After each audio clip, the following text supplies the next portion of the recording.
దేవునికి స్తోత్రములు. మీ అందరికీ నా వందనములు. ఈరోజు దేవుని వాగ్దానము. నీ ఆశీర్వాదము నుండి నా కుటుంబము నిత్యము ఆశీర్వదించబడును గాక. 2 సమూయేలు గ్రంథం 7:29.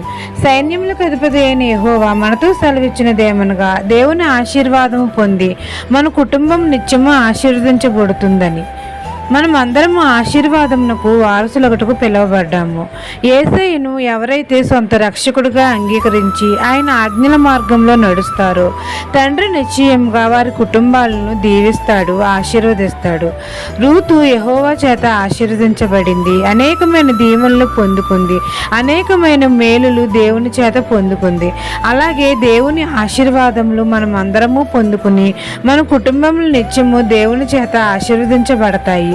ఈ దిన వాగ్దానం నా జీవితంలో నెరవేరాలని కోరుకుంటూ దేవుని సువార్త పరిచర్యలో మీ సహోదరి. ఆమెన్.